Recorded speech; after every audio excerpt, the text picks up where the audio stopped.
Hello, ladies and gentlemen. Welcome back to SFCL. It's round 3, and these are our elimination matches. I feel like we need a sting right there or something. It's Mcqueens versus Outlast here in your second match of the night. I'm Corbeck. Alongside me is Klimps. As we look ahead to this game, Klimps, how do you think these two teams are feeling right here on the bubble? Both of them are 0-2, so this is win or go home. And clearly, both of these rosters would not like to go home. Outlast, obviously, have not had the season they've quite hoped to come across. And as well, McQueens, they just have not looked like that full roster that we had seen them going through when they were tearing up the NA Open qualifiers. Nonetheless, though, both of these rosters do have an opportunity to keep themselves within SFCL. Whether or not they make it to 3 games, it will be a tough task, but still potentially doable, as you have to win out from now till next week if you want to make playoffs. Yeah, both teams put up reasonably decent performances in round number 1, but round number 2 is where they kind of faltered here, both coming out with 7 threes. This McQueen's lineup, you were talking about it a little bit, Klimps, but it's not been the best showing for them so far. They struggled mightily in that match against Decimate on Border. They've been struggling a lot with kind of team coordination, pulling down individual targets and kind of making it stick. And I think worst of all, they've been struggling with defenses. You see the defensive win rate there is only 41%. And that's something that they're really going to need to improve on here tonight if they want to come back and keep themselves alive in this tournament.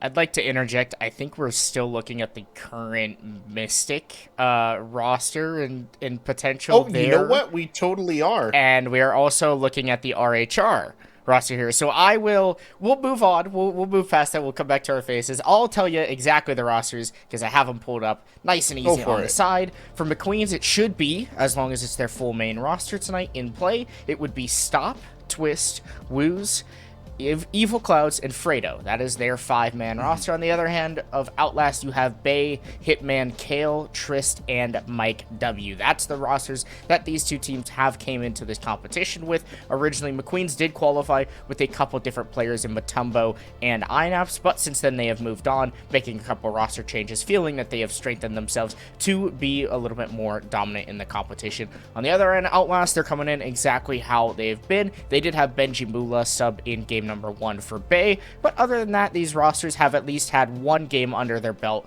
with their full 5 intact. Yeah, very much so. And I mean, the defensive statistic might not have been right for Outlast, but I should say for McQueen's. But yes, they have struggled with the defensive side. They struggle on the trades a lot, right? Refragging is something that they've had a lot of issues with. But hopefully tonight they can perhaps turn that over, turn a new leaf such as it is. They desperately need it, obviously, here in an elimination game. Let's take a look at the digital arena that our gladiators will be competing in. It's a best of 3 here tonight, so we'll see some maps on offer. Early on, though, taking out some of the old Star Wars, Cafe, Chalet, Villa, all gone, and then Skyscraper, my old favorite there, Klimps to start us off.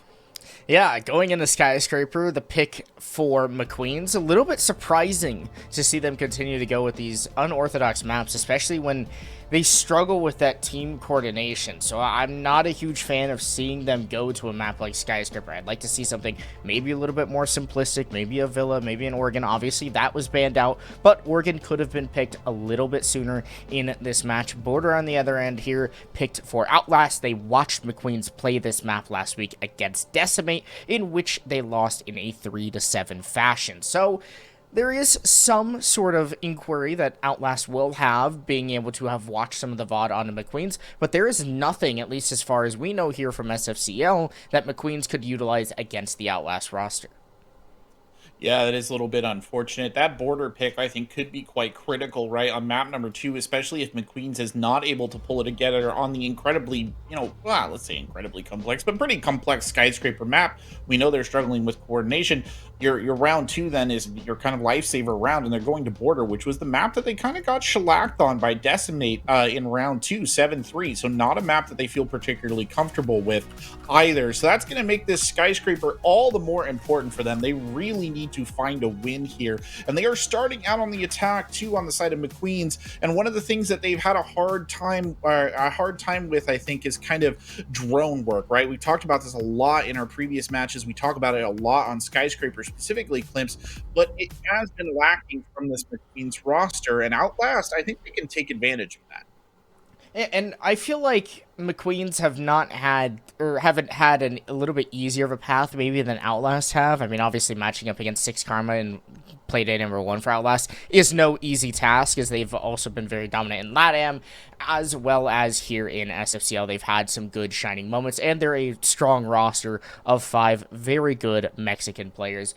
On the other end, you also have Lycus Empire, who has looked pretty decent in the last couple weeks. So Outlast just, again, not finding maybe the easiest teams to come across. McQueens, on the other end, they did play against HK Rebels, who went 3-0 early on in the stage, kind of reminding me of how, oh gosh, what was the team that Reverse played for in SCS? I'm trying to remember what they took things by storm. But they went 3-0. It's kind of feeling that same type of vibe. S2. That's how it kind of reminds me. I feel like I'm kind of getting that same vibe, the S2 vibe of just dominance from the HK Rebels. On the other end, McQueens, well, they also played against Decimate, who have had their ups and downs. They've been here and there. They had a nice game against Aces, against the wildcard Aces on Cafe. But other than that, I feel like the McQueens just haven't quite played against that tip-top talent here in SFCL just yet. So we really don't know too much about them and if they are a proven team for themselves. Tip-top talent. Good alliteration. That's the way we want to start. Unintended. Alliteration, wordplay. No, don't say that. No, I'm say it was it. intended. You're supposed to ride that wave. Speaking of riding that wave, I'm a little curious to see how this offensive composition here rides for Mcqueens, because I don't know how I feel about it. It's got 2 hard breachers in here. Early attempt at a peek out by Bay, and well, okay, Twits gets takeout as well by Hitman, so that's no, that's going to start things off not that great. I mean, at least it wasn't one of the 2 hard breachers, so you still got those resources available. It's a rather easy opener, but Twist is one of those players who on the entry is rather important. And last week in his match, or I'm sorry, not last week, but I guess the first day of last week, in play day number 1, he was rather quiet. Then he was subbed out in game number 2, just couldn't quite make the time and work out. But he was quiet on the entry, and that's something that Outlast, or McQueens rather, are really going to need him to step up on if they want to have a chance at taking down this Outlast roster, which is extremely aggressive, and it shows true as you see Zers and Hitman both getting extremely active and aggressive early on in the round. Right, and they are taking kind of their half out of the middle here with the way that they've been staging these attacks on the defensive side. I mean, I will say the only downside, Clips, it's easy for that to kind of reverse on you. A double-edged sword, honestly. And if your opponents wise up to it quickly and show a good amount of adaptability, they can do some serious damage. Bay perfectly places it with all the accuracy of an NFL quarterback there. That Nitro Cell takes out 2, and that is a rough first round here for McQueens. Yeah, and look at the failures just of the basic things to come through from McQueens. I mean, Fredo, who's playing the hard support player, has an extra drone in pocket. You see that full white circle there in the UI, in the overlay from Rainbow Six, but that's built in, and you see that means that the hard breacher has a drone in their pocket still. It's not even deployed on the map, which means there's not good information being put out for McQueens. They're not getting the information that they need. That's why you see Twist and Stop die super early. Twist, granted, it was to his spawn peak, but still, even then, you should have the information that Outlast are going for these peaks. They're a team that played aggressively against Six Karma, who matched that aggression, even tit for tat on pace. Same thing on Bank, where Outlast was a little aggressive at times. McQueens should expect this in their tendencies if they did their homework to study their opponent, which in that first round, it kind of doesn't seem like that really is the case. You might be right there. I might be a matter of prep. It almost certainly has something to do with information as well, right? Which is, we mentioned earlier. The other thing that I would obviously kind of say now is, okay, well, you've got a bit of an idea of how Outlast is going to want to play this. So the question then becomes on your side, do you have kind of the wherewithal, the adaptability to sort of double this back and anticipate things like these very aggressive spawn peaks, these kind of advanced hold positions? I mean, they've already set up something similar here on the side of the Outlast defense. And I mean, the ball is almost entirely now in the court of Mcqueens in terms of how they want to adapt to this. And it's not like these aren't good players, Clemps. They are very, there's some talented names on there, people we know. It's just in the moment, right? With your IGL and the entire setup, can you adapt quickly enough to overcome what Outlast is kind of throwing at you?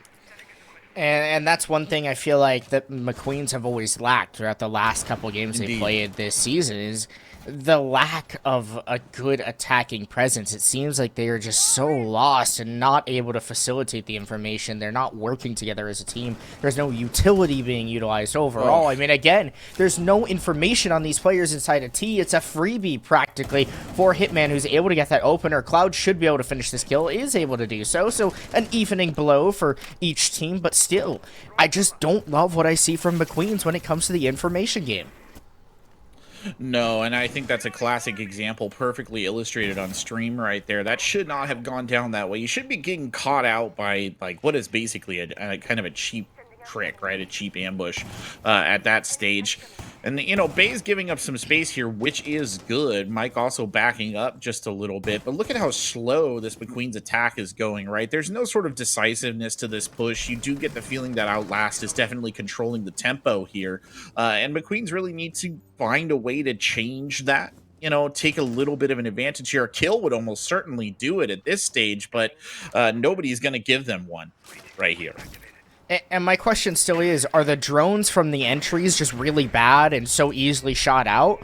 Or are the supports not putting out good enough drones because they still have their drones up, while Stop has lost all of their information already on the round? A nice pick here for McQueens as they do force Mike into a poor position and are able to collect on that kill, but they still have yet to deal with some of these players. That's the information game I want. The Twitch drone goes through immediately. A player swinging behind with a double crossfire. That is better overall for McQueens. And if they're able to ramp that up throughout this match, they will look better and better. Nonetheless, though, they've got the 3 versus 2, 30 seconds left. It just comes down to simply executing the take onto these last 2 remaining players.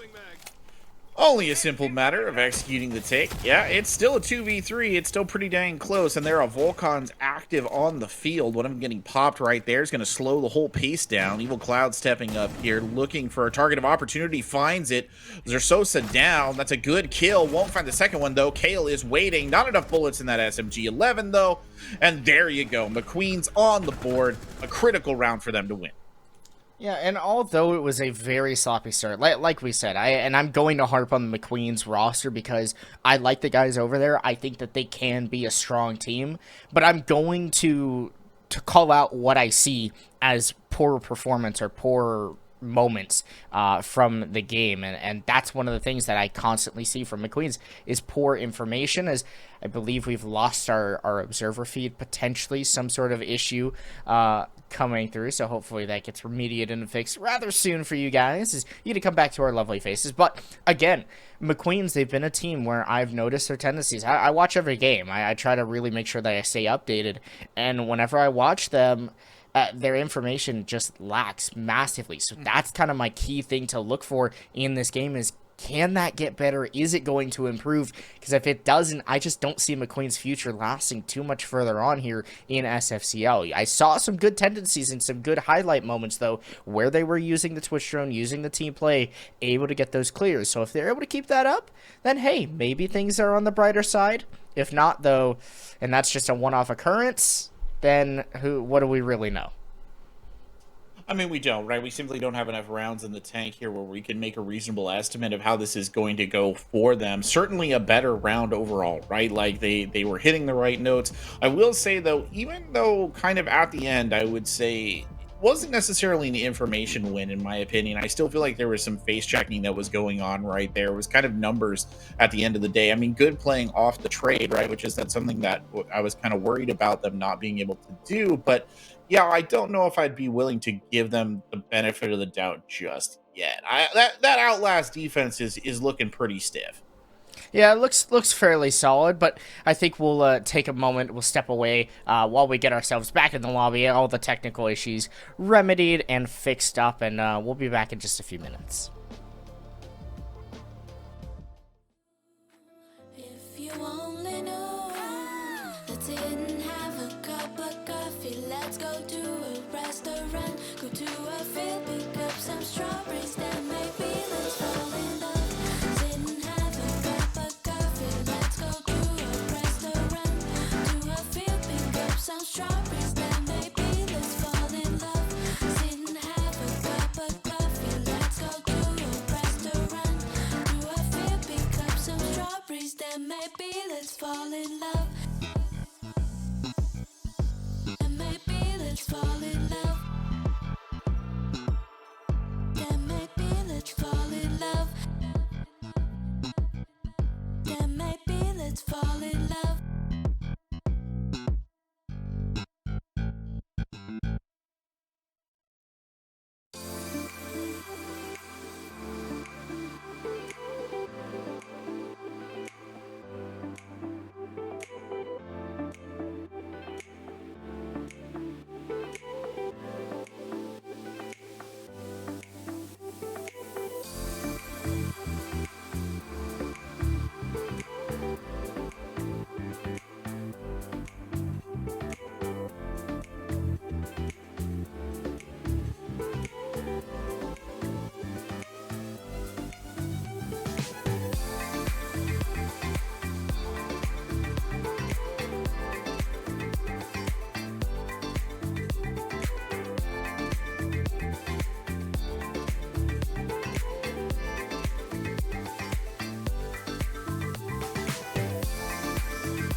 Se puede ver que tú quieres más. Echa pa' acá, te quiero ver bailar. Se puede ver que no temas nada. Si tú te tiras, yo me tiro, tiro, tiro, tiro, tiro, tiro. Si tú te tiras, yo me tiro, tiro, tiro, tiro, tiro, tiro. Si tú te tiras, yo me tiro, tiro, tiro, tiro, tiro, tiro. Si tú te tiras, yo me tiro, tiro, tiro, tiro, tiro, tiro. Si tú te tiras, me tiro. Envidian por su estilo.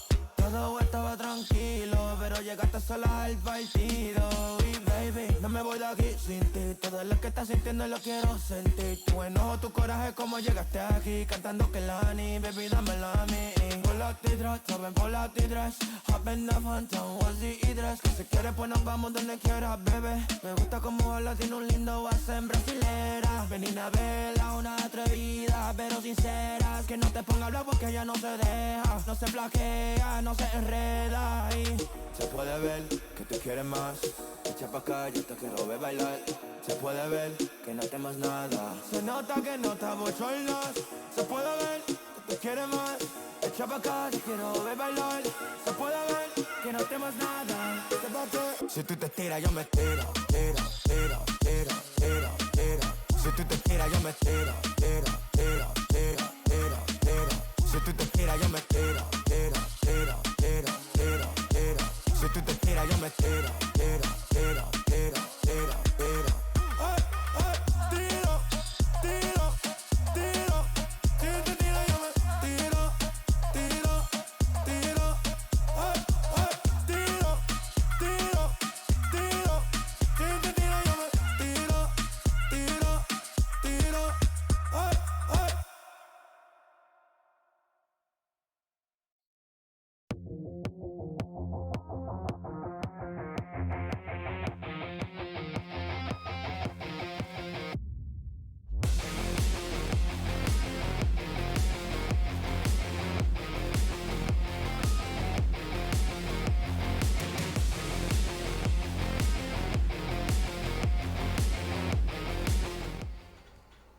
Welcome back, ladies and gentlemen. Technical issues repaired, I think. Everybody's good. We can get back into this match. When we left this thrilling elimination match, it was 1-1 on Skyscraper. There it is at the bottom. Mcqueens versus Outlast right here. Both of them playing for their opportunity to continue in the wild, wonderful world of SFCL.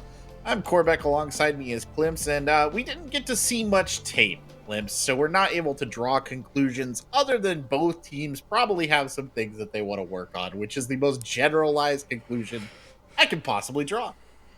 Well, at least the teams have had a couple minutes to talk things out. As unfortunately, our observer, something is going on with the PC. So we wish a very good luck to him. As I encountered the same issues not too long ago, and yeah, PC parts are expensive. It's not fun. But the rest of everyone else in this game at least has a functioning PC, so that's good. That's good news. Don't jinx it. For now. Please, no, don't even bring the thought of someone's PC. I would feel bad. Especially, like, now, what if they then get eliminated and then they don't even get money, prize money to win out? Then it's really just a mess, you know what I mean? I get you 100%. No fun.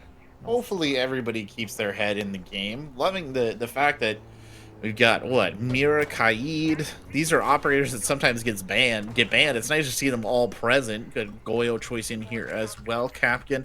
It's a good defensive lineup, honestly, and I really do trust Outlast. They seem to have a very good plan of how they want to play this defense. It's been very good sort of staged tiers of defense on these last two rounds, trying to force McQueen into unfavorable gunfights. Hitman, though, just takes it upon himself, lives up to the name, jumps out the window, pops one kill in early, and that's an unfortunate loss of stop right there, because that is also your Iana intel and your Iana grenades done and dusted very early on. Yeah, it just continues to be this aggression from Outlast that McQueens aren't expecting, and this is McQueen's map pick. But Outlast are running circles around them, at least so far, although McQueens, have the score even, and it's just 2 rounds in. It just feels like Outlast have that better energy, the better aggression, and are overall in control of this match early on. Ooh, and they're gonna drop Clouds here as well. The res coming in. I'm not sure exactly what happened. Oh, now I know. Bay is here in the general area. Could have been one responsible.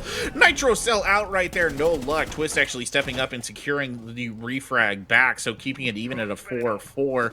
It's unfortunate, though. Clouds did take a not insignificant chunk of damage right there with the revive, so they'll keep fighting, but it's a bit of a hollow 4v4, and they've still got a lot of these sort of defensive bulwarks to pass by.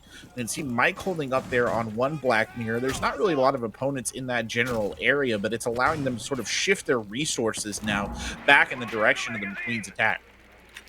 Still back and forth between these teams. Nothing really massive to come of just as of yet, other than the damage that have happened to the Mcqueens roster, and a little bit more damage as the Capcan traps. I was worried that was going to happen. Yeah, I was actually trying to pretext that. I was trying to say the damage and then the Capcan traps were going to be impactful, and then it happened, so I didn't even need to. The game said it for me itself.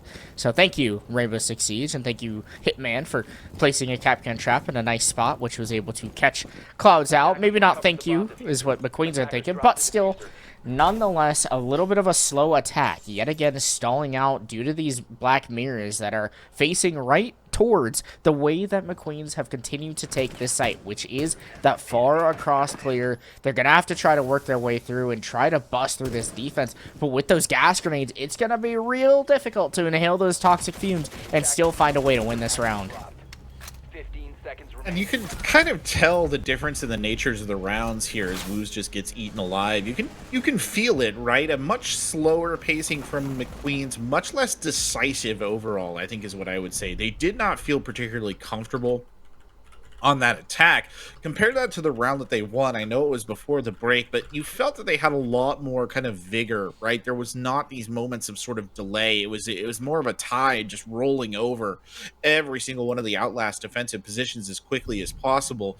In this case, much more limited, much more controlled, and I think as a result, they suffered mightily there, especially in that midsection where everything just kind of shut down, and then the Capcan trap just kind of put, I think, the kibosh on all the hopes and dreams right there. And you know, I was thinking from the moment that I saw Capcan in the lineup, Hitman picking that operator, I was like, this is an operator to genuinely punish the Queens, right? Like, they just don't do enough droning, I think, for it to not be an issue.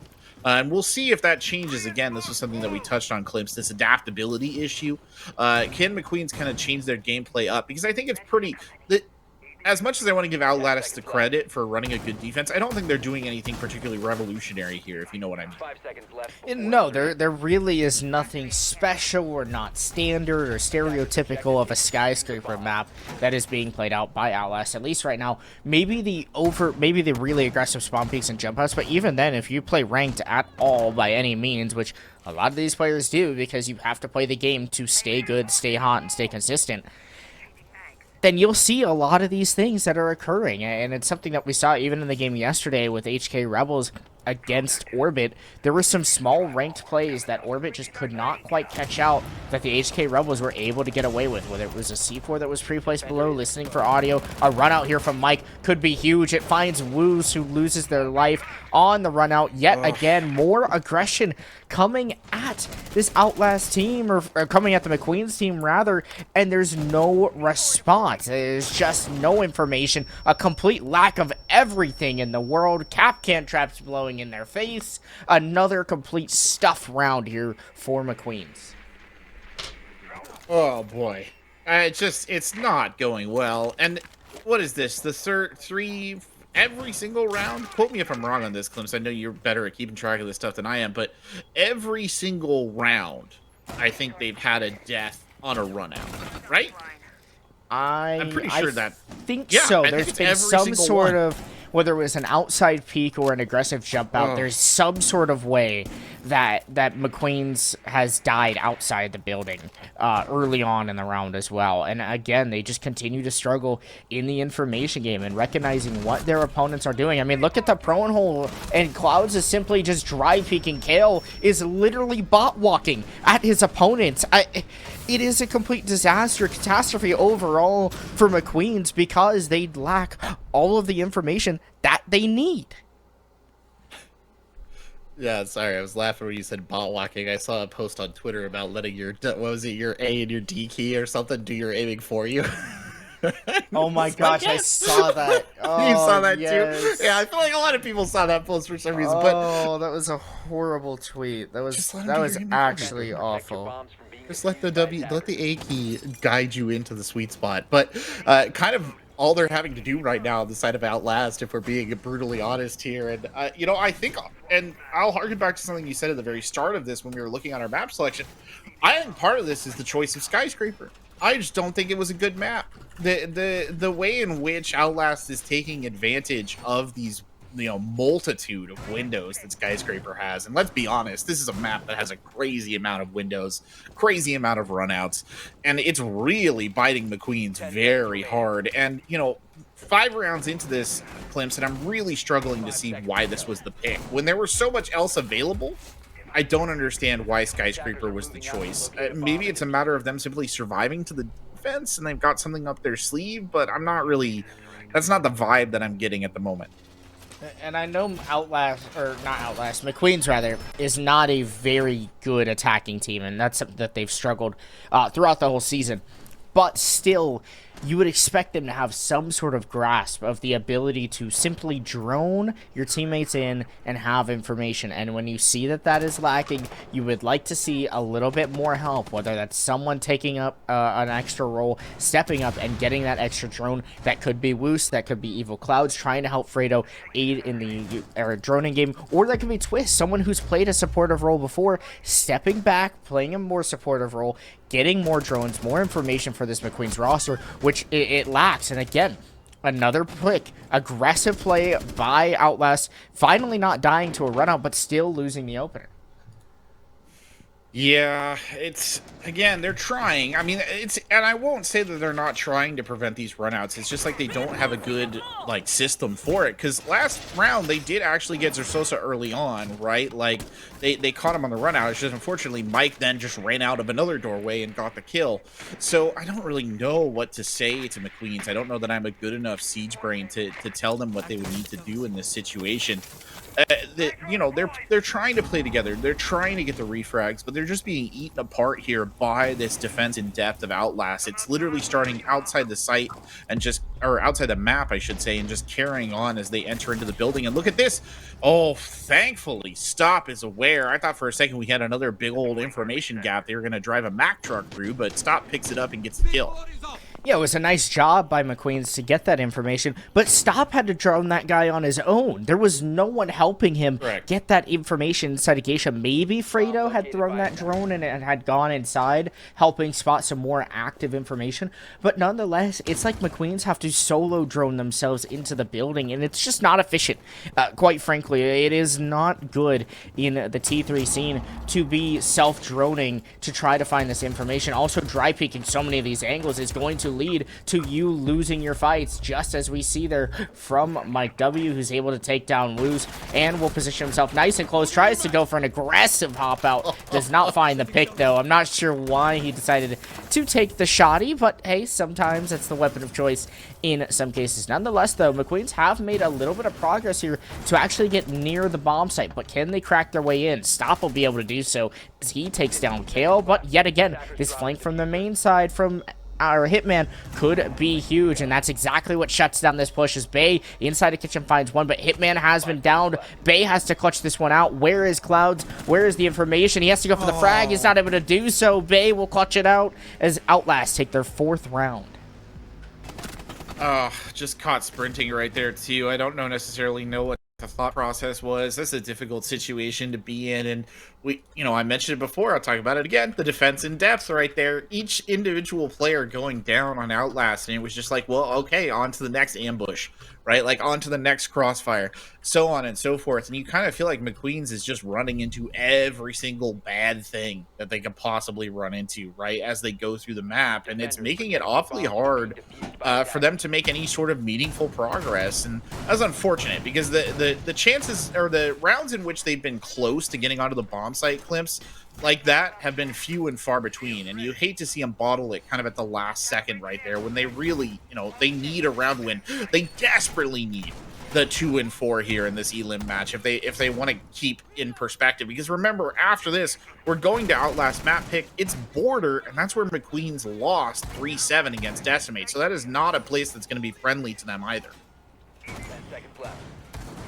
Well, I am curious to see, once we do get to the side swap, how McQueens are going to be able to treat this map against Outlast. If you remember back to game number 1 against the HK Rebels, McQueens went down 1-5 against the aggressive and hard-holding defense that the Rebels were able to bring. This is kind of a similar style from Outlast, where they really love just taking the fights big, aggressive, and scrappy overall.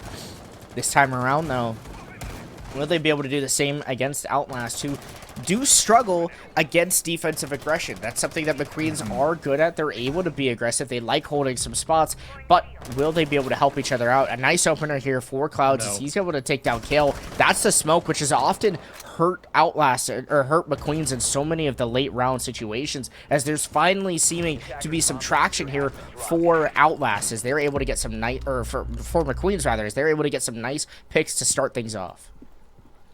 Yeah, it was looking really good there. I mean, unfortunately, Zers does get it back to a 4-3, but the 2 opening kills are good. Bay, though, brings it right back in. Oh, again, getting caught on these blind corners. I don't really know what to say. I mean, you have to be aware. This is the way that they've been playing this entire time. There's nothing revolutionary happening here. Bay just throws a nitro cell and takes stop out of the equation.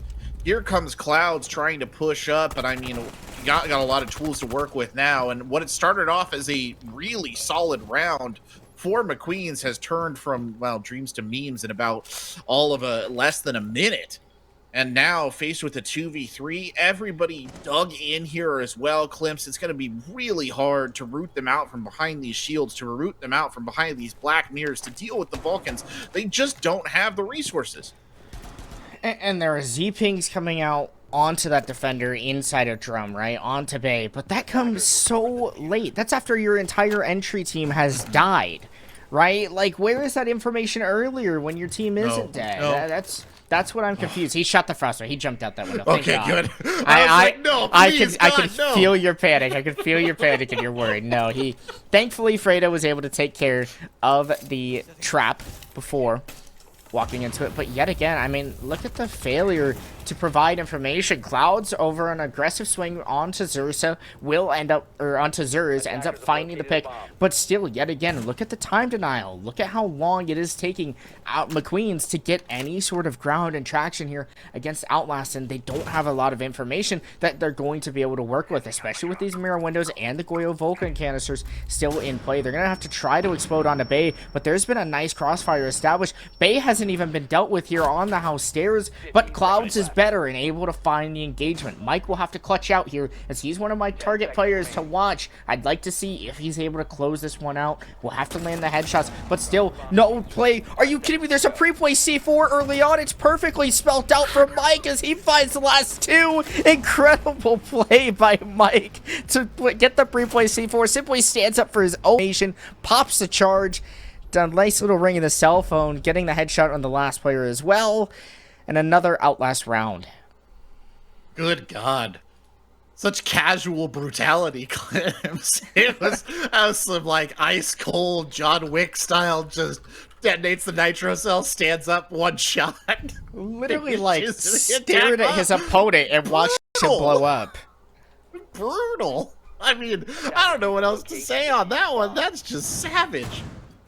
You can tell when a player really feels good and in control, and that was it right there. Like, just no hesitation, had a game plan, knew exactly how they wanted to handle it. There is ice water in those veins. But anyway, the swap coming in right here, round 7, is how we're gonna go about it. We'll see if this is where McQueens had some sort of ace up their sleeve here, which is why they picked Skyscraper, otherwise inexplicable choice.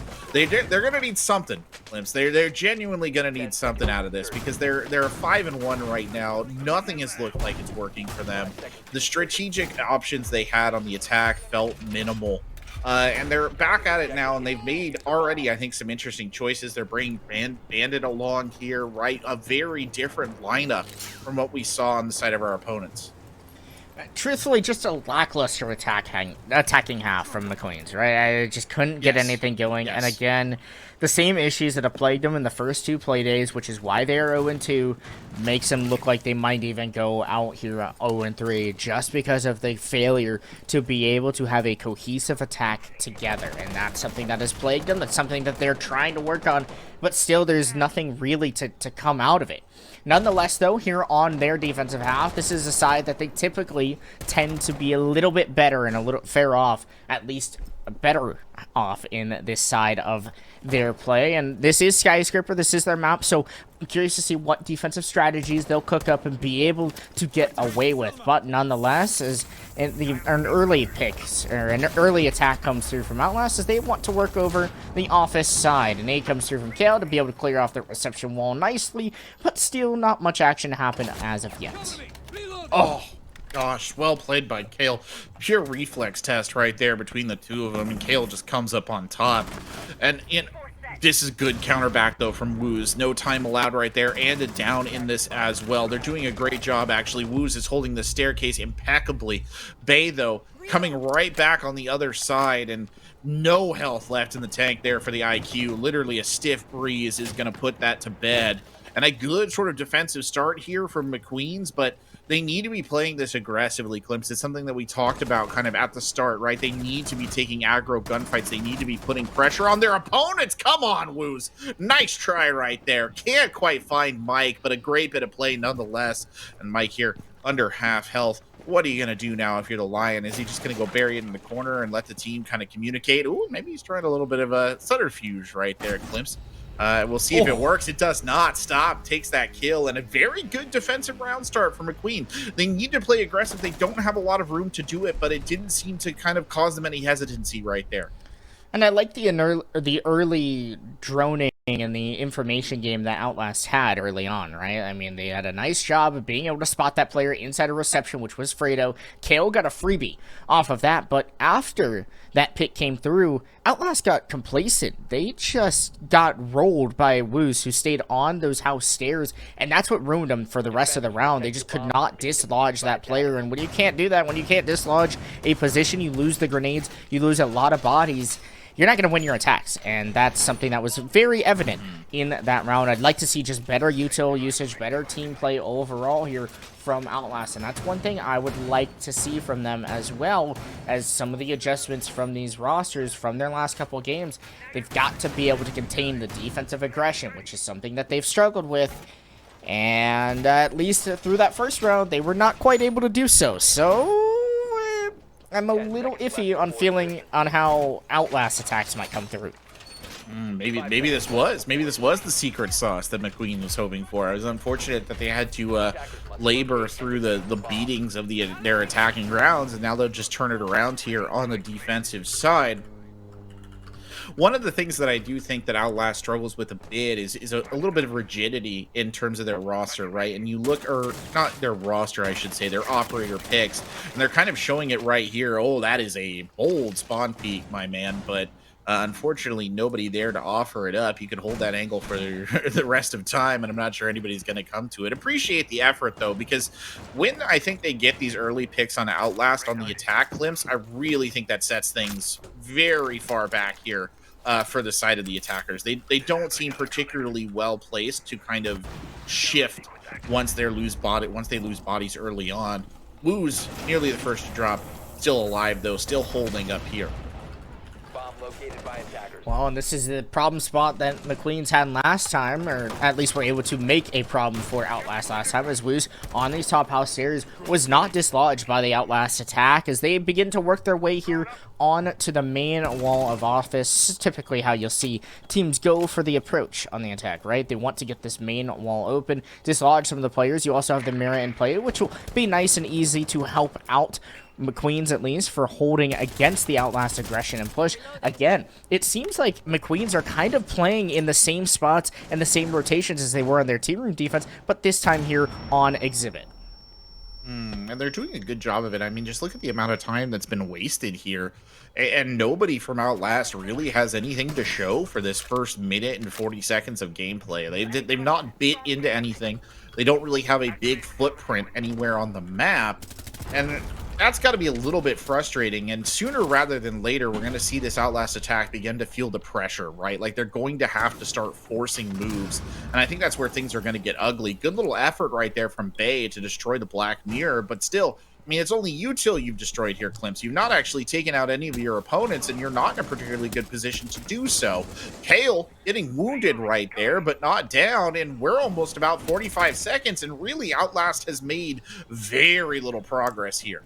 Yeah, they've kind of stood still for the last 2 minutes, really, after they got the main wall, and there's a lack of information, which Woos is able to take advantage of, takes down Hitman, but a nice trade out here from Bay. Yet again, though, Woos continuing to be that problem player, and big rock in the floor here for Mcqueens as he finds 3 on the round. Kale on Repel will have to clutch things out, as he took a lot of early blunt force damage in the round. I'm not sure if he's going to be able to clutch this one out, truthfully. Can't even find their way inside a reception with a lack of time, a lack of information. Has to guess on where these players are. 2 C4s ripped out of the pockets from Mcqueens will finish him off, and a nice defensive round here for the Lightning Mcqueens. Double tap. Did he shoot one of them? I think he might have actually hit one of them. I'm not sure. I'd have to watch it back, but that's rough. Okay, good defensive rounds from McQueen's coming in right here, Clips. Honestly, they're doing really well. And they seem to feel so much more comfortable on this defensive side. It almost feels like a night and day sort of situation. And I think the same can kind of be said of Outlast, just in the opposite direction. That kind of confidence that we saw from them, really not here in these attacking rounds. Everything feels very hesitant. The aggression, I mean, it's almost kind of wild to me, Clem. So we're looking at the same team that when they were on the defense was like yeeting out of windows, yeeting out of doors. Every round they were collecting an early kill, and then go over to the attack and they feel completely passive. Like there's no challenge here coming out of them towards what McQueen's is doing, and I just finding it hard to reconcile that difference in play styles. 10 seconds left. Well, things panning out nicely, at least in the favor of McQueen's, as they've been able to bounce back at least a couple of rounds. Woos is one of those players who's always been so good. Had a rough last couple of play days, but if he's able to heat up and be strong, you can definitely expect McQueen's to be in this one. I mean, no matter what, whenever Woos is shooting, it is definitely one of those bodies that help McQueen's succeed. But still, you'd like to see some of these other bodies start to get enabled, start to get active. Evil Clouds is one of those guys who can shoot, definitely has that ability to, but McQueen's has lacked that presence in the gun flow lately from Evil Cloud. So you'd like to see a little bit more action coming from him, although he's playing the smoke role on the defense. Yes, it's not someone who's going to typically rack up a lot of kills on the attack. You'd like to just see a little bit more out of Clouds in general. SMG 11 good. That's all I'm gonna say. You gotta be a gunner. Twist, not a gunner right there. Gets caught looking. Brought down early on. Potential reses, nobody nearby. They might try and play off this just a little bit. Rado there does try and destroy a drone as Twitch is confirmed killed, and this means that the Foxes are in the henhouse here, for lack of a better word. Much more progress being made here than it had been for some time, and that was an awkward little detente. Neither of them really realizing who was close to where. You get the idea that Hitman's knows somebody is in the area, but can't quite find the kill or the angle that they need, and they're watching that floor hole very intently at the moment. Clem's just waiting for somebody to give something up, but it is not to be. McQueen's remaining steadfast in their discipline here, holding these various defensive positions. Yeah, and although Outlast have been able to find the opener in the last couple attacks, they've not been able to transition that into a true steady attack overall. They're able to find another body, so a 5v3 in effect, but still, it's something that Outlast have struggled with, is closing out. They struggled in the mid-round a lot against a team that's really dominant in the mid-round, such as Six Karma, and they're struggling here against McQueen's in the same fashion, where they just cannot quite get that early to mid-round transition that they really need to get things moving, get things a-flowing, and finding the control that they need to begin to work onto the bomb site. Indeed, Woo's here with a couple of shots through the wall, just trying to find an early opportunistic kill, but none available. Bay just drops fire and kills Frito right off the rip. Well done. Woo's here on that sight line, can't win the reflex test that time, drops and retreats almost immediately. The remaining two defenders trying to coalesce here around the bomb site. The grenade coming over the top right there, forces Clouds out of position, and Hitman collects the kill. And okay, there's that confidence. Flawless round. Outlast dismantles Mcqueens' defense here. A very nice job this time around, being able to finally get that transition. Again, they hit a little bit of a rocky point in their attack where they slow down. They do recollect themselves, get the information they need, rotate properly, and close things out against Mcqueens, putting themselves on to match point on their opponent's map pick. And that's exactly what you want to see if you're a fan of Outlast, who has been a staple organization in R6 for quite some time. Nonetheless, though, Mcqueens have got their backs against the wall, especially on their own map pick. Although they may be comfortable on Border, Outlast had to have picked Border for one reason, and that's because they've seen how Mcqueens play and more than likely can take advantage of some of the chaos that they cause on Border. Yeah, I would be very nervous if I was in McQueen's position, having to rotate over to that Border map after this. And you're in the razor's edge situation right now, right? You cannot make any more mistakes like the last round. You can't allow yourself to be picked apart piecemeal. And that time, Outlast just looked far more confident. I don't know what it was. Maybe the change of bomb site, they just felt better about it. But literally from the start, on their entry, they felt more put together. They felt more, comprehensive in the way that they were addressing the issues that they faced. If they can muster that again, I don't know that it's particularly good news here for McQueens, because I'm not sure how they're going to come back on that, because they haven't really shown the ability to handle that kind of aggression from Outlast throughout this entire match. Well, this is where McQueens need to make an impact statement, nonetheless.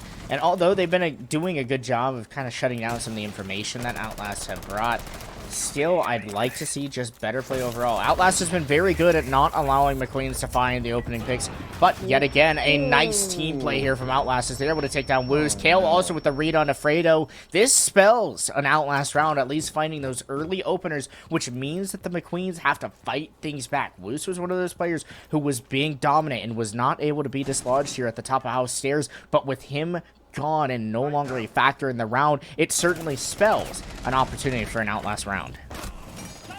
Jeez, that's a rough start right there. Twist, doing a good job of wrenching it back and at least taking Bay out, but they're going to need a miracle here, I think, to call this one complete. Maybe they'll find it. Twist turns it into a 3-3.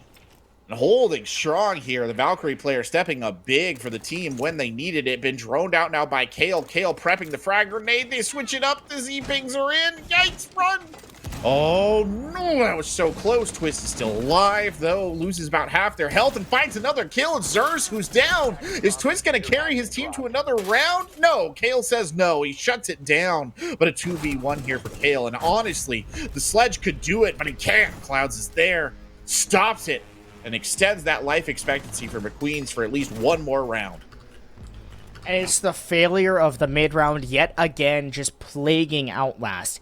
Where are the drones? Where is the information that allow your entries to take deeper into the map, right? There were so many bodies deep on the T-room side still that ended up forcing their way over to office to take the fight to you guys once you had gotten the control, right? Once you got those opening picks and got some of that early establishment.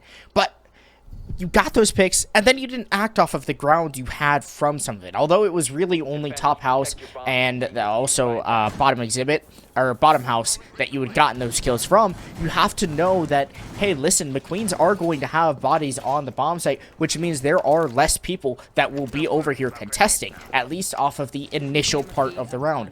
That didn't happen. Outlast decided to just take their time, which allowed McQueens to rotate properly, make team play, and something that Outlast has struggled with is dislodging the players of McQueens from their roam, from the extension overall.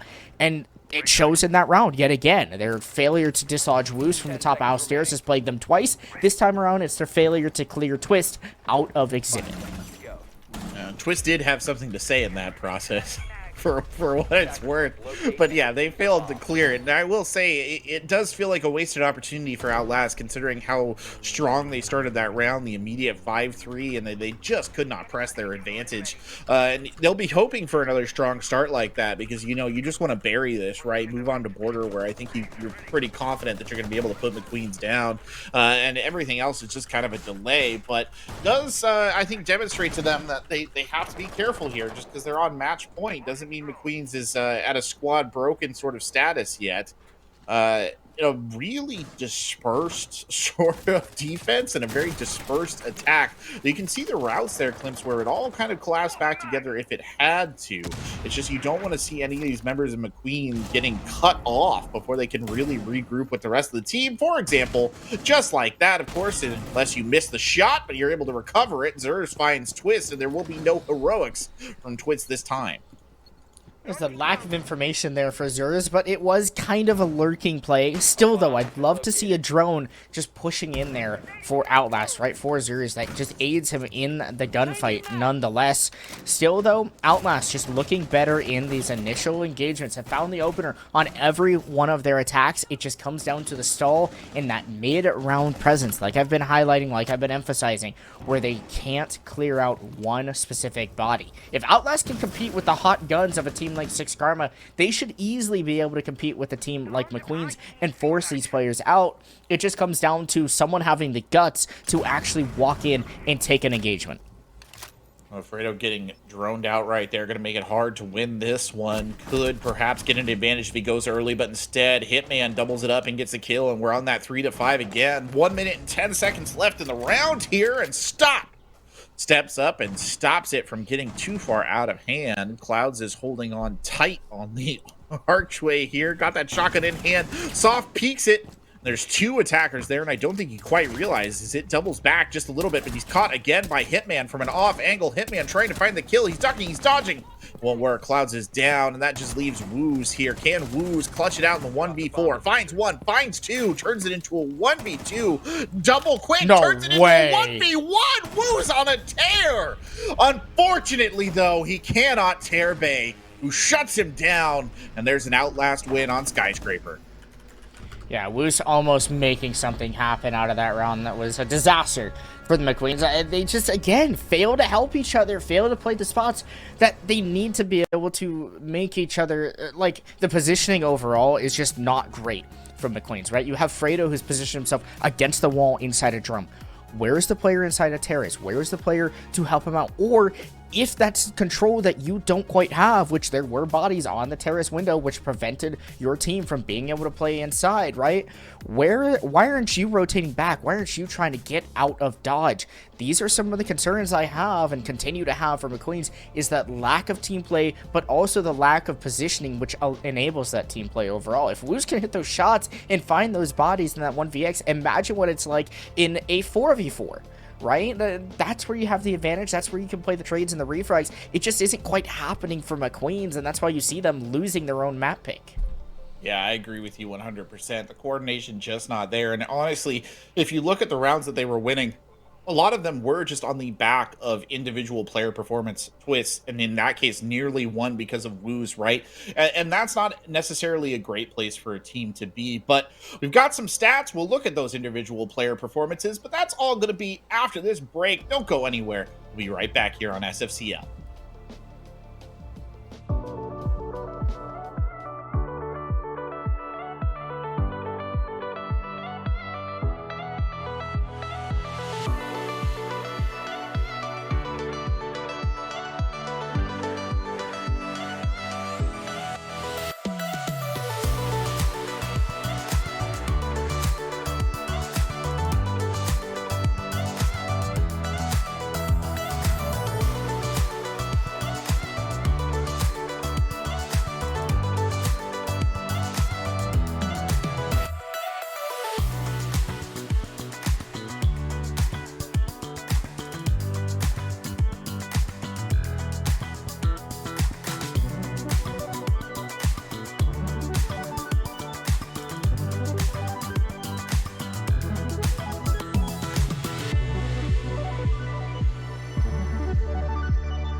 ladies and gentlemen, and welcome back to the SFCL here on quarterback. Alongside me is Klims. You are watching Outlast versus Mcqueens here in a round 3 elimination match, and that means it's a best of 3. But before we can start talking about Border, let's take a look at our stats for our last map, which was a bit of a ham-fisted skyscraper by both sides, Klims. Yeah, it was a back and forth duel, somewhat in the beginning, but then really when it came out towards the end, there is just not enough information overall for Mcqueens. Their attacks look poor, rough around the edges overall. I mean, look at Twist, 1 in 5 on entry. Someone who is a good player. I mean, we've seen Twist have success, and I always root for him because I think he is a strong player, but is not being enabled by any means. The lack of information shows in those numbers because he's always taking these gunfights blind. On the other end, Outlast, their information game on attack also doesn't look amazing in the mid-round. In the beginning of the round, and Korbeck, you and I kind of got a chance to talk about things, right? It looks really good. They find the bodies. They're able to get those opening picks, and then they stop droning entirely. It's like they forget how to drone. They forget how to clear a body, and no one has the guts to walk in because they don't have the information. So they stall, and they fumble, and they trip over themselves. So that's some of the tendencies I see from Outlast, but they have the ability to do it. It's just they're not quite doing it. However, they did do better at being able to enable themselves to get the early opening pick more often than not, and that's why you find them being a little bit more successful in this match overall. Yeah, and I'd also like to call attention to the massive disparity in entry, right? Like, it's so big. It really, on both sides, the defense and the offense, Outlast just absolutely dominated the entry game. Hitman there, 4-1. You have 2 other players racking up 2 kills, and you felt that. You felt the sting of that. It almost felt like the entire time McQueen was playing, sometimes a man down, right? It was like a constant 5v4 pretty much every single round. And you look ahead to a map like Border, and you wonder, okay, is this an opportunity here for Mcqueens to reset that a little bit? They're playing on the defensive start. They looked a lot more comfortable on the defense on Skyscraper. I think that's where they feel a lot better. Are they going to be able to maybe shift this? Are they going to be able to get some early picks of their own? Because I feel like when you get those early picks on Outlast, they do tend to freeze up a little bit. Like, they don't play as well. Yeah, they fall bone stiff, right? Like super dry and just stop entirely. I don't know why that's the case. It seems like, oh, hey guys, we got our openers. Now let's just have fun and run at them and see if we make things work, which is why you saw so many of those rounds get super close. Even Woos in that 1 versus 4, right? Outlast should want it more. They should want that game more where they're not going and just simply sprinting at the last player alive who's sitting on a mirror window in kind of a power position overall, right? Because he can see you walking in, but you can't quite see him. Instead, they let Woos run in, get 2 bodies inside a shrine, and then another body runs in, and it just continues. It's like a clown car inside of the middle half of the map where Woos can just go left and right, and just wins out the fights. And he's a good enough player where he's able to take advantage of mistakes that you make, and Outlast certainly made a couple huge mistakes there in that map overall, but still nonetheless, Mcqueens, they definitely made the bigger brunt of mistakes, and the lack of information will plague them on the offensive side. Although they get to start on the defense and maybe the side that they look a little bit better on, if they lack the information on the attack, I'm not a huge fan of how they're going to be here on this map unless they find themselves in like a 5-1 defensive stand. Right. I mean, I don't rate Mcqueens very highly on this map just because this is where they lost, right? 7-3, and I've been saying that. I will say, though, that just given how clumsy Skyscraper looked overall for both sides, I don't think I'd feel comfortable, like, decisively saying this is the end for Mcqueens, right? This is the end of their SFCL right here. I don't think that's necessarily the case. I think there's definitely opportunity for them to kind of keep it a little bit tighter overall than Outlast, and probably these early attacking rounds like 1 through 3 I think are going to be very telling in that regard, because honestly, if Mcqueens can kind of keep it together and build up a substantial round advantage over Outlast, I think their odds of pushing this onto a map 3 are not entirely impossible, right? I think those are well within doable ranges.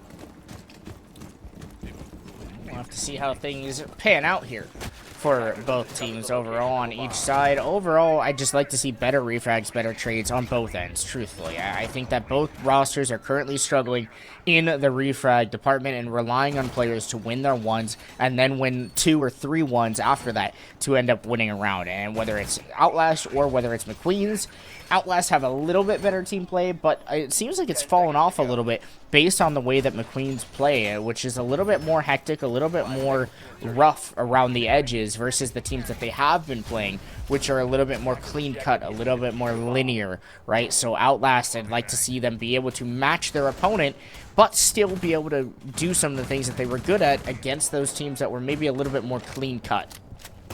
It's a very interesting choice of castle barricades right there. I was just watching him go up, and I know Twist is already engaged in a gunfight, but it's very interesting because it gives them a lot of leeway. Oh, well played, by the way, Twist. Perfectly executed. Totally caught bait by surprise. He's actually... unfortunate he didn't get another one, because I think he could have. I don't think Outlast really knew what had hit them right there. They knew that they were engaged in a little tete-a-tete around the doorway there, but not good enough.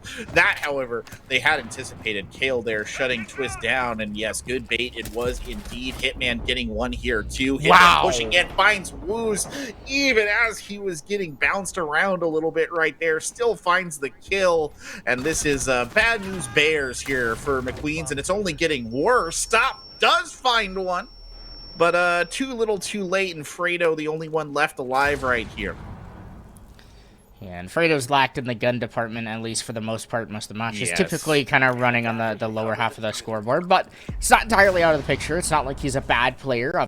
Is in SFCL for a reason and can make an impact for the team, and if there's any time that the team needs him to step up, it's now. But a nade will step up further towards Fredo as a nice long-range throw here from Hitman finds the Kaid alive, and well, an easy round there for Outlast nonetheless after some nice information, a good bait, and playing the trades that they needed to close out the round.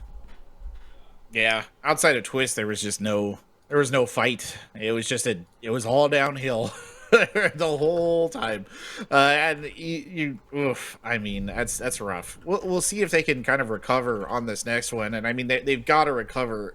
They cannot be falling for baits, right? They cannot be getting caught out early on. They have to maintain their man advantage for as long as possible, because I think the only thing that will stop some of these just Outlast tears is having enough players in play that you can kind of play trades, or you can get into positions where you can refrag and what have you. But they just look completely adrift right there, Clemps. I mean, they really did. After Twist made that really good initial play, it just felt like the rest of the Mcqueens was like an unranked game. Like they didn't really have a game plan. Yeah, and that's something that I feel like I typically see in Mcqueens, is the lack of a game plan, the lack of a strategy or an idea of like, hey, let's all collapse on this body. And although they tried to really emphasize towards the Outlast attack, it actually worked as a great bait for Outlast, because they simply waited for Mcqueens to run to them, found so many easy picks. Also, Hitman able to hit the shots on the Woos. That could have been a round changer and maybe a little bit more influential. You don't typically see someone as good as Woos is miss those shots, but those are some of the mistakes that come back to bite you when it gets later in the game, and especially on an 0-2, or when you're 0-2 in SFCL and down a map on potentially SFCL point for yourself. That is not a good way to start things off, and another not good way to start things off is Twist dying on the opener. And such a valuable operator to lose early on as well. Azami's value just increases right as the round goes longer and longer, because those Kiba barricades provide such good sort of mobile defense, and it's a bad way to start here, and you hope that the members of Mcqueens can perhaps somehow salvage this. But I mean, look at the information that's being delivered here by the drones coming out of Outlast, right?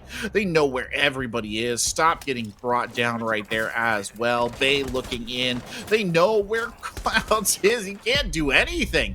I mean, you're just trying to make plays happen here if you're on the side of Mcqueens, and you're just getting caught at every conceivable angle. Fredo finally finds someone, but now a 2v4 here, and you get the feeling that they just can't do anything right.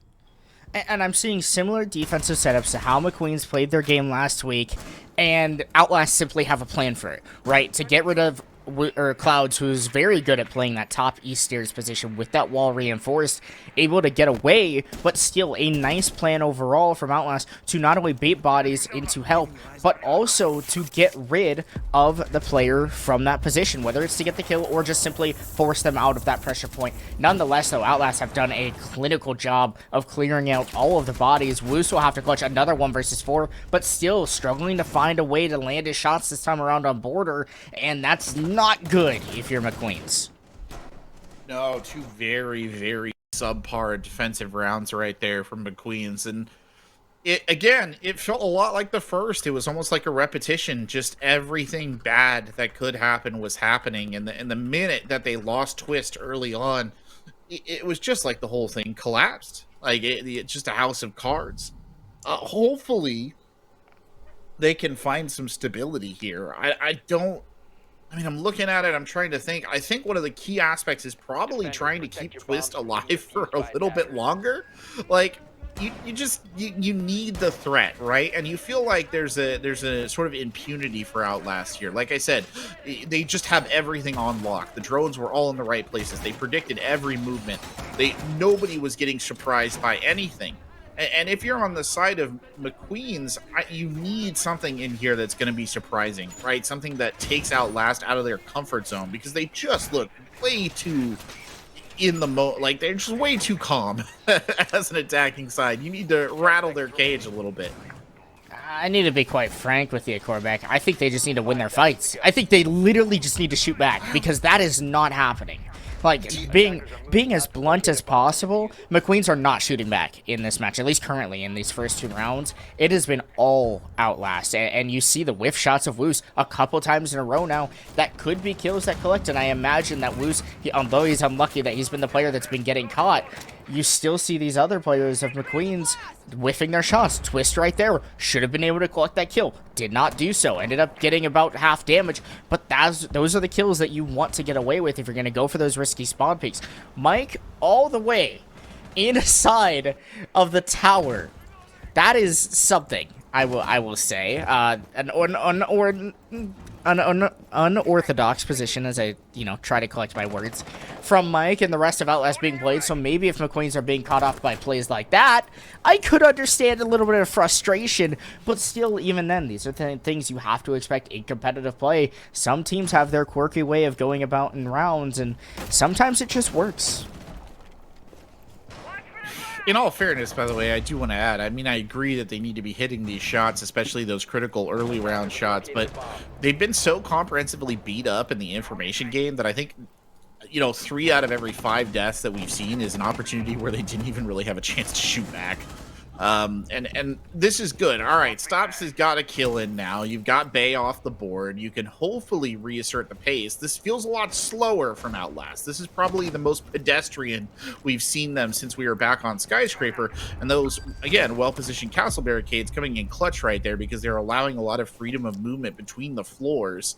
That's exactly what Outlast doesn't want to have happen, right? They want all their defenders relatively collected. Woos, again, that's one that they needed to confirm. Unfortunately, it's Stopped who gets killed in the opposite direction. Woos, though, does find that kill.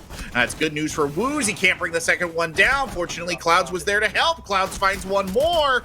Can't find the last one, though. It's Mike. Oh, Dirty Mike and the boys right here. Mike looking for that kill. They've got no idea he's going to get it. No, he peels off at the wrong second. Mike, just hold the angle.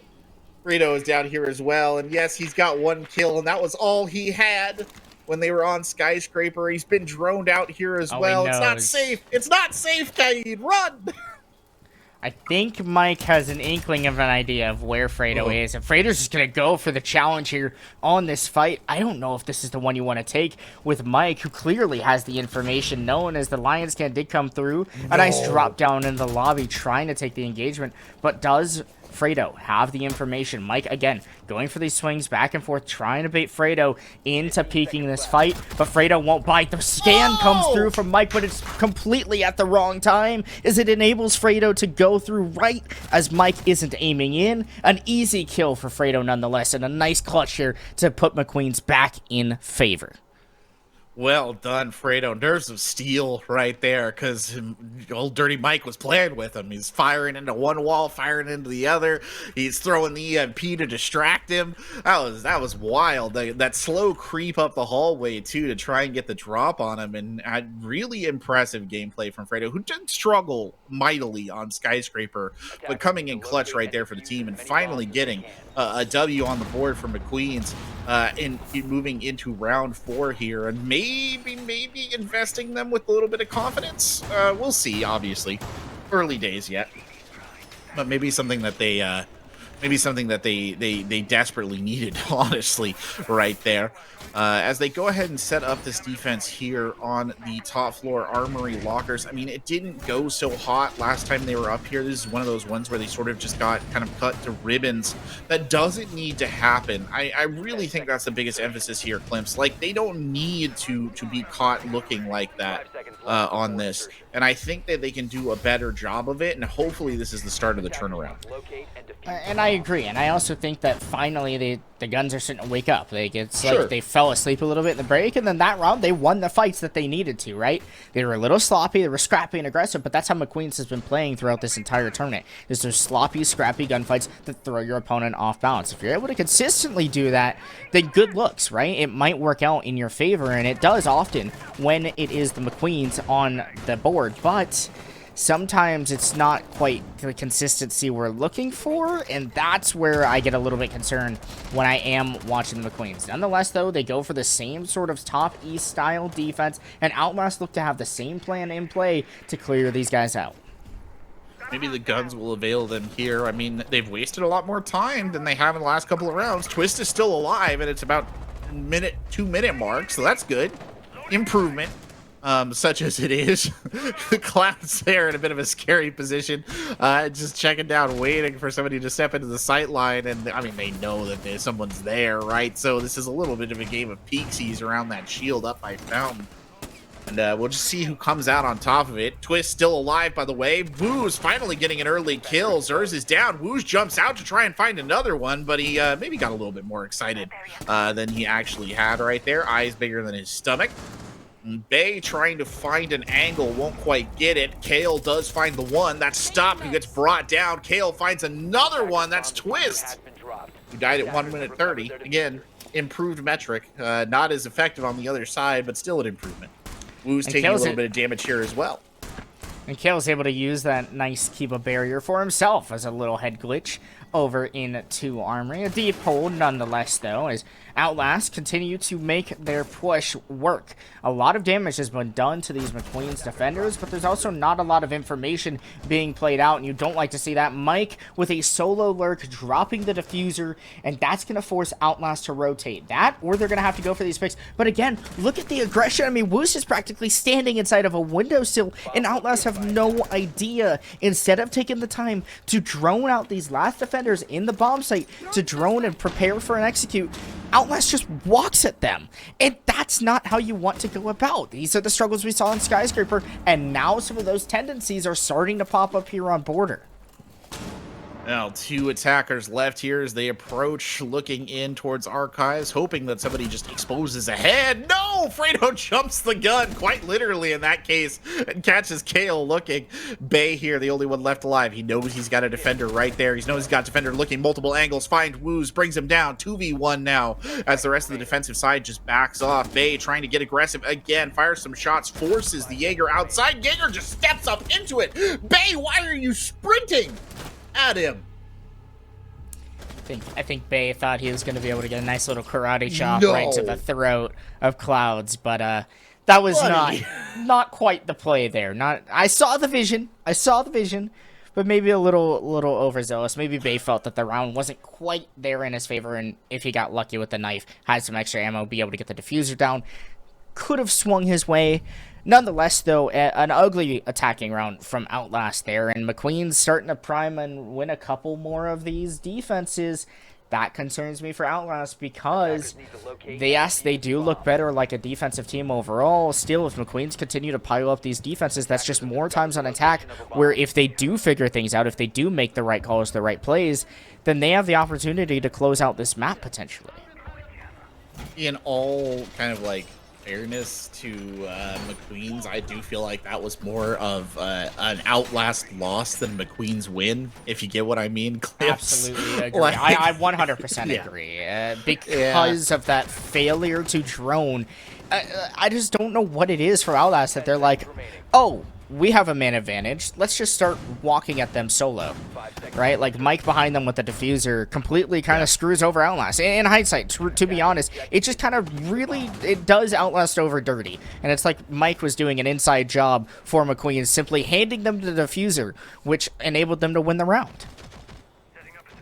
Yeah, no, it's true. I just was they got a little too overeager, a little high on their own supply, honestly. It does feel that way sometimes, where it just seems like they kind of, they think that they have a decisive advantage because they got, a good double kill play, and then it's like Mcqueens, yeah, they've not been having a good night, let's be honest, but they still got guns and they're not completely incapable. I speak of that though, and the plant's already going down. Fredo gets absolutely decapitated right there, and that should allow this plant to go down just fine. Nearly got him, Clouds. You were so close. Woos picks up another one. They might actually be able to stop them from setting up a good defensive position. You see those two attackers in play where they can do the cutoffs, and it does work. Woos is caught. The 2v2, no, you step into the sight line. Clouds is gunned down, and that just leaves Twist coming out of the building. Is he gonna challenge? No, he jumps right back in. And how does Twist play that? He's saved the day before. Can he do it one more time? Slow walks around the corner, and now it's just the two of them staring at each other, Hitman and Twist. And Hitman has been so hot. Here comes the defuse. Hitman needs to move faster, throws the frag grenade, and then just finishes him off. And you feel the pain right there on the side of McQueen.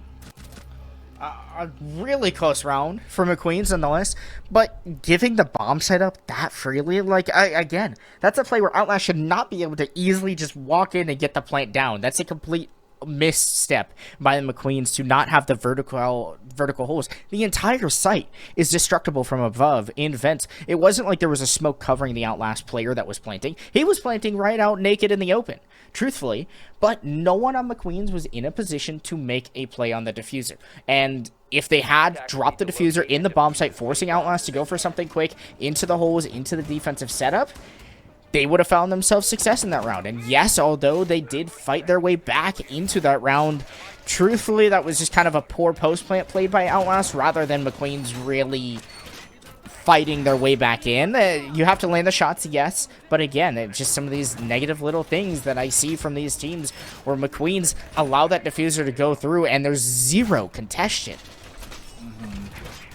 Too true, and I will add right there, I do feel like McQueen's kind of bottled the post plant themselves to the way that they played straight into the cutoff. I think it was Woos who just kind of walked out into the corridor, and then immediately, as if on cue, Cloud stuck his head around just to see what happened to his buddy, and lost it for the trouble. And it's just kind of like, oh guys, come on, like, I know that you're under the pressure of the diffuser clock, but you can do a little bit better than that. Twist here holding up again. He's always the lead point of contact, the true literal point man here for this team. And you feel a little bad here. He's got to get an early kill. He cannot die. They just need Twist to succeed so badly in these entry battles, and it's just been so hard to come by. Every kill that Twist has got has felt like it was hard scrabbled out here, as opposed to their opponents who just seem to kind of roll with the punches and get whatever they want whenever they want. And it seems like Twist, instead of making calculated, coordinated plays of being a good teammate and a good player, just seems like he's being selfish and running around the map. And if he dies, he dies. If he gets the pick, he gets the pick. And that's what I see, at least currently, from the Queens. And that's how they kind of play. They play solo heavily, but I would like to just see, again, better teamwork, better team play. A nade's going to come through from Kale that could find the player at the top of the east stairs. Clouds almost runs his way to his death, but the nades being changed a little bit do help him out in staying alive. Nonetheless, though, a lot of HP has been taken, but so has a lot of time, as over a minute has been wasted, and now Kale dies to the opener from Twist. There we go. It's exactly what they needed Twist to do. Found the kill. Clouds is still alive. Clouds has done a spectacular job despite being encircled. Good shots there from Hitman as well. And Fredo is taken down by Zers. Very close round. One of the closest we've had. Stop, though, finds Zers and brings him down. The diffuser is picked up almost immediately by Bay, though, so the Dream still alive very much here.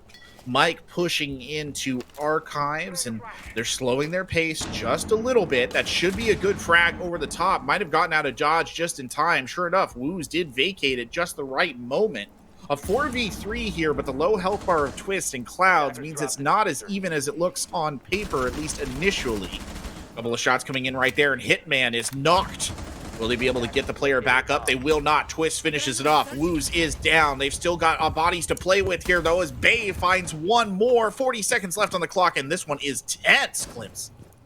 Yeah, I'm not a fan of the attacking lineup that was brought. It's something I noticed early on in the round, but I wasn't able to kind of comment on. But they don't really have the tools to get the job done needed. They're kind of just bringing the guns that they want to play with, it seems. But it's working out. They're winning a lot of their fights. They've got those Finka boosts to be able to heal themselves up and have extra HP going into this fight. Bay checks the corner very nicely, able to pick off Evil Clouds. And now Stop has to clutch this 1 versus 2. Does find the shots on the Bay, but still has yet to know exactly where Mike is playing. The pre-fire to come through, but on just 1 HP, it's not enough for Stop to stay alive as Mike will land the headshot, closing out the round for Outlast at a 4-2 half. Oh, it's frustrating. That's frustrating for Mcqueens. I can feel that, honestly, that level of frustration. That's very unfortunate. Because that was winnable. That was eminently winnable. If he just had a little bit more health, honestly, it was all it would have taken. And he probably would have won that, but he just didn't. And but it shouldn't have got there. It shouldn't have got there. No, in all reality, I agree. They had a 4v2, and the last players alive were Brava and Finka. You have a Gone 6 on Finka, maybe some flashbangs if you haven't used those, and Brava has smokes.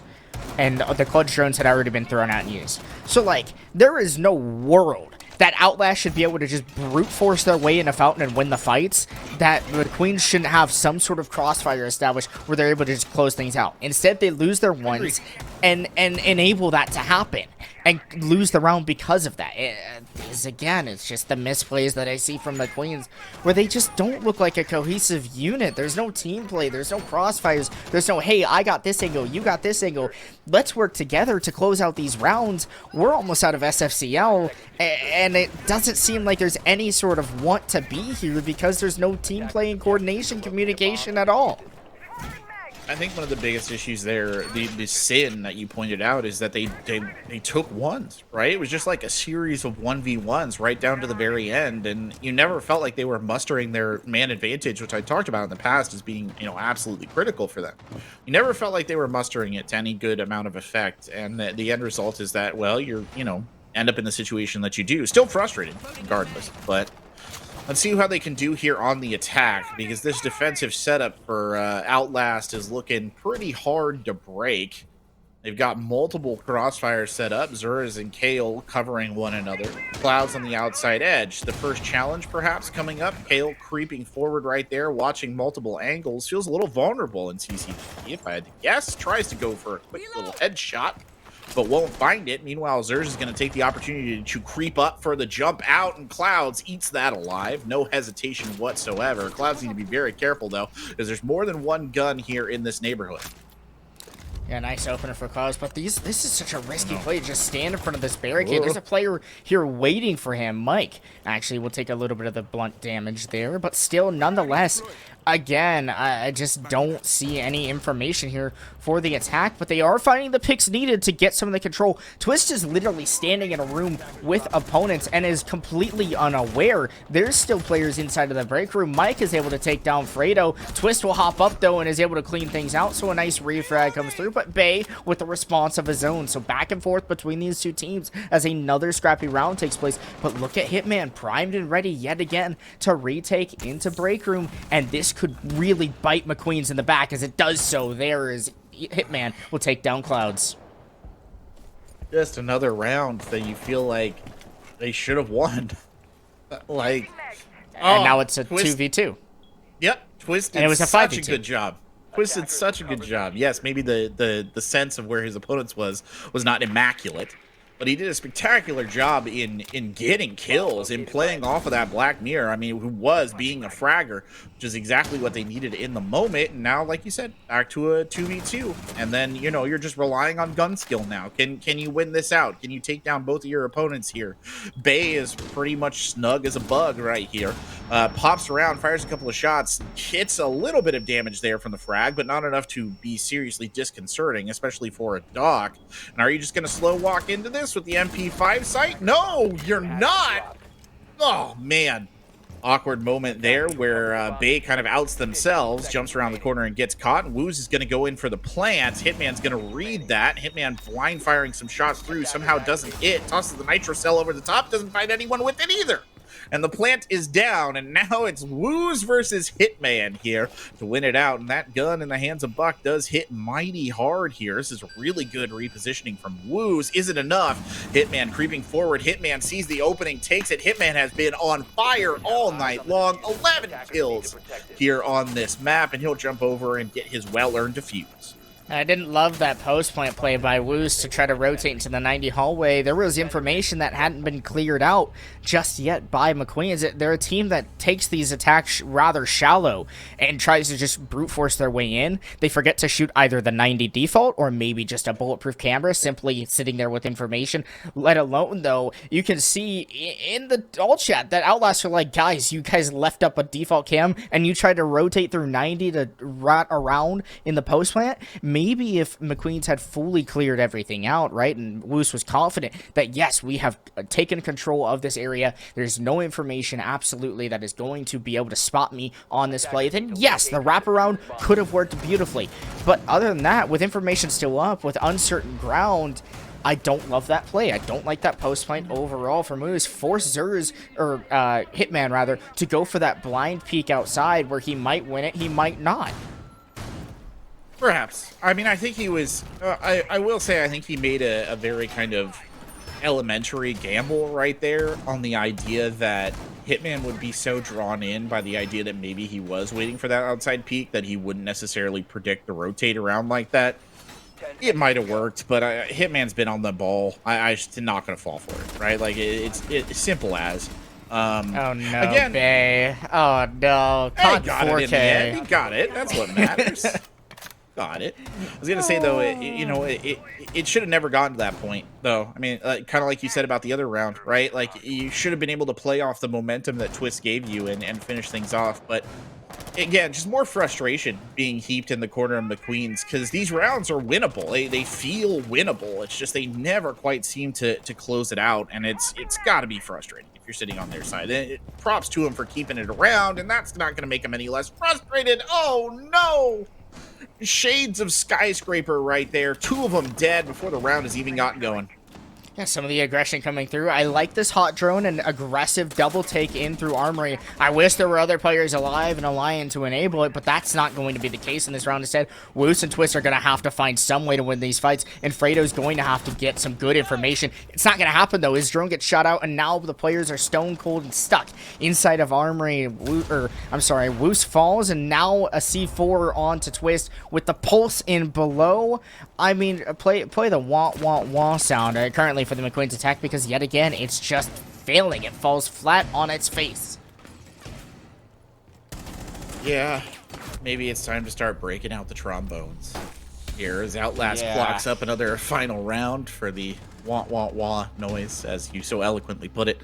I mean, it's just not their night, and it's not been their maps, and it's frustrating, and I feel bad for them, but, you know, they have not justified a win. They just haven't justified it. They haven't been able to do what they needed to do, and it's not as if they haven't been gifted opportunities. Outlast has been clumsy. These have not been perfect, you know, attacks or perfect defenses for them there, but hey, it is what it is. And hopefully, you know, maybe Mcqueens can try and arrest this momentum, but I don't know that they're going to be able to in this situation.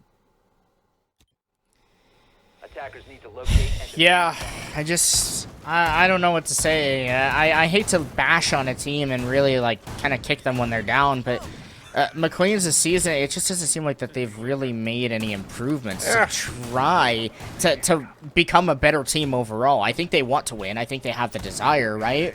You do, obviously. That's why you're here playing comp. But it doesn't seem like there was ever any moments that McQueens were like, yes, we want to fix this issue, because the same issues continue to show up. Outlast as well, some of those same issues show. I think McQueens are just making a few more of those more present and more prevalent. And overall, it's kind of just who's doing worse, who's making more of the mistakes. And currently, it's McQueens that are just full of them at this point. Yeah, I agree. To you know, I don't want to bash on them either, but it's definitely been a rough night, and I haven't been watching their progress as much as you have, so I don't have a good read on their last 2 games. But you know, we knew Border was going to be a struggle for them. We knew that from the outset. We both talked about it, and it's kind of kept that way. And there goes Stott getting destroyed by Zers, and you get the feeling here on the side of McQueens that they might have kind of, I'm not going to say they've given up, because I don't think that's the case. I just think that they're at the point now where they're so kind of just back-footed that I'm not sure what they can really do to save the day here, right? Like, and you see teams get to that moment, the squad break or whatever you want to call it, and it happens, and I think it's just what's happened here, right? 6-2, it's a map you already don't like, nothing really manifesting. Maybe if they can find some sort of crazy play right here, they can change the pace of this, and Woos is certainly trying. Twist is trying too. Both of them trying to get ambushes right there, but Hitman's just on fire here. And there's Twist down, there's Frito down, and there it is. A flawless round to end it out, and Outlast just gobbles up this McQueen's attack. No hesitation whatsoever. Yeah, a complete bath inside of Archives. It's just every time McQueens tried to go for some sort of take, there was a counter from Outlast, and they were able to make good of it. And on the McQueen's end, there was no information that they could gather to be able to shut down the aggression that came from Outlast on the defense. And that's ultimately what fell to their demise, as we will say goodbye to the McQueens in SFCL. In lighter news, and in better news, at least for Outlast, they still remain in. They still have the opportunity to continue their miracle run, as they've started 0-2, but now are at that 1-2, finally getting that first win under the belt, able to click one notch sooner towards playoffs, as it takes 3 wins to get in, 3 losses, and you're done. So Outlast one more step of the way closer to being able to secure the dream of obviously competing against the best. Yeah, that's something that they're going to have to work on, because I will say, as much as we've been on McQueen's case pretty hard here throughout most of this match, and justifiably so at times, I do think that Outlast, this wasn't the best night for them. They looked great those last couple of rounds. They're not going to take that away from them at all on Border, but I think they were perhaps benefiting from the psychological trauma that their opponents were experiencing at that venture.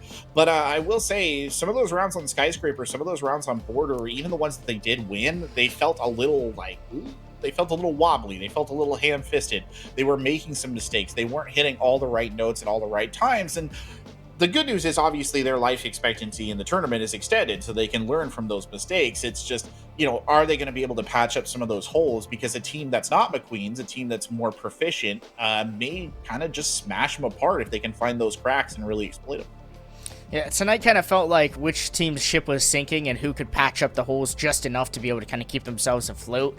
And it was Outlast in the end, but there were definitely some moments on Skyscraper where Outlast really need to go back, really need to talk to themselves through the mid-round, right? How can we make ourselves better with that early information to transition that into the middle of the round? Let's keep our drones up. Let's continue to give ourselves that good information that we do have the option and the ability to do so, because we saw them do it in the early round. It doesn't mean everything just stops flat. I'd like to see some better play and improvement over there nonetheless. On the McQueen's end, definitely, although the season is over, I do hope that they stick together, because they had some nice runs early on, and maybe although it's not quite the season that they wanted to end up with, they still had their shining moments nonetheless.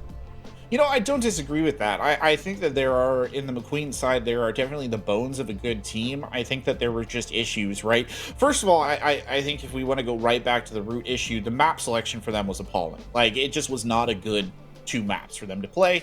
They did not look comfortable on Skyscraper. I still think it's a little inexplicable why they chose Skyscraper, and perhaps we'll never know. And then Border was a bad map for them. It was already a bad map for them. We knew it was going to be a bad map for them. And so, that fundamentally, I think, set them up on rocky ground. And then, if you're playing maps that you don't feel comfortable on, Clemps, you're already setting yourself back. I mean, that's truly, I think, what was happening for them right there. But I agree with you. I do hope that they stick together. I mean, they got this far. There's obviously potential there. They have put up some good performances so far in the tournament. It's not as if they are completely helpless. And I'd like to see them, continue kicking. I really would. Yeah, I think with better information overall in their match, I think that they would be a better team. Nonetheless, I feel like it's something they just lack in. So maybe they do need to make a roster change or two, or maybe role changes even. Could be that simple. They have the ability to do it. They have key players. They have strong players. Nonetheless, they made SFCL for a reason. It's not like it's a fluke, Right. but there were some definite things that I noticed that were very big in the picture, and I hope that this team will be able to take some of the feedback that we're able to give to them and turn that into, hey, that's some motivation. Let's turn this train around and try to up ourselves in play nonetheless. And I hope to see them back in other competitions. Again, though, Outlast just made less mistakes tonight, and truthfully, their ability to find the opening pick was something that helped them so much in this game. I think they found the opening pick in I think Mcqueens, let's make it this way, let's make it easier and so I don't have to count. Mcqueens found 6 opening picks all night. That means in all of the other rounds that we played, 7-2 and 7-4, right? Somewhere around there. It's over 15 rounds of opening picks or somewhere around there, or in that range, right? For Outlast, where they're getting a double digits the amount of opening picks compared to Mcqueens. And that's simply going to win you a game. If you're able to have the advantage that often, a team will make mistakes in the mid round, and eventually you clean things up that are needed. Yeah, and you and I both talked about that a little bit, right? We were talking about it a lot on Border. We talked about it, actually, frankly, a lot on Skyscraper as well, because it was such a decisive factor, right, in the nature of the match. But you look at, all the struggles that Twist had trying to stay alive, frankly, to get an opening kill. And then you go and you look at Skyscraper as well, where those really aggressive runouts from Outlast, right, they were just popping around corners and getting kills. And I said on Skyscraper, it kind of felt like there was a permanent, 5-4 man disadvantage for McQueens. It kind of felt that way on Border too, in retrospective. And I think one of the worst aspects for them too was even on the rounds where they did get those good opening kills, and they did occasionally get good opening kills, like at round number 1, Twist pulled off some shenanigans and picked up a great headshot. It always felt like they just the momentum was never capitalized on, and then mid-round it would just absolutely destroy them. But it does look like we have an interview here, Clem, so we can hear it maybe from some of the players of Outlast. It's Zurs on standby here. Welcome, Zers. Congratulations on your win. Thank you so much. We've been really grinding. We put our heads down for the last couple months here, and I'm really happy to pull out a win against a great team. Obviously, I knew all 5 of the people on the team before coming in, so I'm pretty happy. Good. I'm glad to hear that you're happy. You guys feel, this was an elimination match, right? Things have been a little bumpy here in the first 2 rounds. How did you feel coming into this one tonight? Were you guys pretty confident about your ability to walk away in a decisive fashion? I mean, I don't know about them, but I was just a sub. But at least me, when I go into every match, I come up with the mindset of winning, of course, right? But those guys, on Outlast are pretty good players. They were a little bit scared though that they had to play with the sub. Of course, I came in though, alleviated all their worries as soon as the first map ended. But I'm just grateful for the opportunity. I'm happy that the team was able to bounce back today. I'm glad to hear that you were able to right the ship, such as it were. I gotta ask, I don't know if you were privy to these discussions, but was Border an intentional choice on the part of Outlast to kind of disrupt your opponents because they did not like that map? Yeah, I'm pretty sure we saw him get smoked on it last week or last time they played. So we're you know what, we could beat them on any map, but it would be funnier if we just completely fry them on a map they played and a map they scrimmed. So decided to bring them to that. And, obviously it worked. And I gotta ask, I guess, the team is sort of walking on a razor's edge, right? You get out of elimination, you're looking ahead to the rest of the tournament. How do you think that Outlast roster is feeling here, looking forward towards the future of this? Now that this is a solid win, you can be very proud of this one. What are you feeling about the future of this here, though? Any insight? I don't know. They're gonna have to play with Trist, so we'll see how that goes. But I'm very confident in these guys. They're all good players. They have good coach as well. Make a lot of reads and they make a lot of calls as well, like their comms. So I'm confident that they'll be able to at least bring out a couple more wins. I think playoffs are definitely in the picture for them. But I'm actually really excited to see how they do in the future. All right. Well, as a sub coming in, right, the outside observer, let's say, who on this roster, anybody you want to give a credit to here? Someone that surprised me big time was Hitman. Hitman. Coming in, we've heard the rumors. We heard the fraud allegations, of course. Part of my language, actually, I'm not going to say that. But Hitman really played really good today. If I don't know if the stats will show it, but the first map he had 3 opening picks on 3 straight rounds. It really helped us out. His comms were great as well, so I had a little bit of a doubt on him because I never played with him before, of course. But everyone was fantastic. But Hitman surprised me a lot. Fair enough. Well, there you go. Hitman was impressing us as well here, too. But thank you so much, Zers. Good on you for filling in and keeping everything steady over there. I'm sure they appreciate your assistance. It's been a pleasure, and hopefully we'll see you again here soon. Thank you so much. Yeah, no, I actually don't play the game anymore, so I'll be watching you though. So keep up your good casting, all right? I was hoping you were going to give us some insight, but all right, brother. You take care. Good luck. Enjoy retirement. Good old Zers. I love that guy. I was he's a good hoping guy. that there was I was hoping I could get him to give a hint that he was coming back or something there at the end. Maybe, no, right? Stone- You tried. Stone You Cold. really Stone Cold. tried to like just twist it and drive it in. I think I saw some stuff there. Everyone was kind of like, Zers is here. Why is Zers playing? But nonetheless, you could definitely see maybe with the substitute in play of Zers, who probably hasn't launched the game in a little while, that there was some stuttery takes for Outlast, and maybe that's why their attacks didn't look quite as put together as they have been in the past. And Trist, being a very strong player, obviously helps with some of that nonetheless. So Yeah. that could be some of the reasoning that Outlast had some struggles. Hitman obviously did have a very nice game though, so I will give credit to where credit is due, and maybe Outlast can take some of the critiques, some of the criticism that they heard, especially on Skyscraper. And although Border looked a lot better and tenfold improved on a map like Skyscraper, I'd really like to see Outlast hit some strides and some improvements nonetheless. Indeed. Well, there you have it. It will be Outlast with the 2-0 over Mcqueens, who are eliminated here from SFCL. That'll do it for the production here tonight. My thanks to you, Clint, for joining us, and of course our production staff behind the scene. And of course, as always, from all of us here at SFCL, thank you so much for watching, and have a wonderful evening.